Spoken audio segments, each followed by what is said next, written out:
Coming to packaging part. Whenever you're working with packaging, you have 7 items today. Maybe not necessarily all the 7 items you will give to your one client, or if the client is ready to pay, he will take all the 7 items also. 7 items means big hamper. The minute you do 3 to 4 items, you can make it in a small hamper. As I told you, for transportation, you need hard boxes like these. Okay, so hard boxes like last year, मेरा ये last year का ही माल है. ये मेरा सबसे ज्यादा गया था when it came to transporting it from one city to the other city. तो आपका समझो एक पाउच गया, for example. एक आपका छोटा सा 6 पीस का लड्डू का बॉक्स गया, और एक यहाँ पे आपने समझो ये डाल दिया, if it closes, or a flat thing. Whatever. See, packaging you need to choose depending on the box that you have. अभी ये चपटा बॉक्स है तो obviously you will go with flatter boxes, no? Flatter kind of a box. जैसे ये flat हो गया जो चपटे वाले हो, तो आपको वो वाली पैकिंग ढूंढनी है जब आपका एक चपटा वाला बॉक्स में भेजना. Now second box packing is these are called as collapsible boxes. Now collapsible boxes में they have tips. ये भी 2 साल से मैं कर रही हूँ. Believe me, जबकि ये अभी कॉमन हुआ है, मैं ऑलमोस्ट ये 3rd ईयर है जब मैं collapsible boxes अगर यूज करूँ. Now this is how it opens up.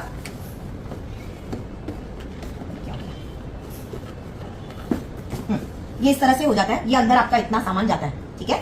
आपको ये चिपकाना है. When you want to use, you stick it. When it reaches the client can open and always store it. No, it's a reusable box as well.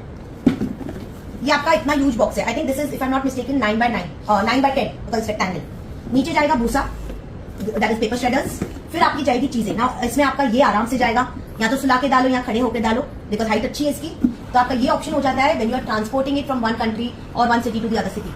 Because मेरा ये last year बहुत ज्यादा. Only issue is in transportation, ये 3 kg तक जाता है, wait भी जाता है, एंड वॉल्यूमेट्रिक साइज भी लेते हैं ट्रांसपोर्ट वाले. सो मेरा ये ऑलमोस्ट 450 का 8 बॉक्स जाता था. Only delivery charges was 450, which the client has to pay, we will not be paying, right. 450 आपका माल समझो 1 kg का माल है, 1 kg का बॉक्स है, 2 kg वॉल्यूमेट्रिक चार्जेस में जाते हैं हमारे. क्योंकि ये सब मैंने सीखा है जब से मैंने कुरियर करना शुरू किया. तो इतना 3 kg का तो आपका सिर्फ बॉक्स का वेट जाता है जब आप कुरियर करोगे इसको. तो ये यूज करना when you are transporting it from one city to the other or outside the country. Now, when it comes to open packaging means baskets. Any baskets or trays when you take, these are good for in city, within the city.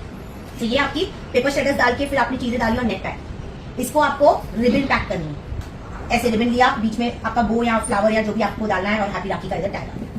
तो ये हो गई आपकी box packing when you are doing it for outside city. इसकी मैं अभी आपको आज ये ट्रे वाली सिखा रही हूँ. विद इन द सिटी करनी है, प्लस हमको आज बहुत सारा सामान है, सो ऑब्वियसली ट्रे में जाएगा. Like this hamper I have done it for 2 years. मेरा ऑलमोस्ट ये 7 to 8 आइटम्स जाते हैं. इतना बड़ा, क्योंकि 10 by 10 का बास्केट है, एंड ये 3,500 के नीचे नहीं जाता, क्योंकि माल जितना जाएगा उतना आपका प्राइस बढ़ेगा. 500 रुपए का तो बास्केट है, 200 रुपए की तो नेट रैपिंग विद फ्लावर जाएगी, टैग जाएगा आपका दिवाली या राखी का जो भी डालना है, तो उसमें ही आपका प्राइस बढ़ जाता है. Got it? Now I'll show you how to arrange it in a tray like this. Okay, gold tray. वो बॉक्स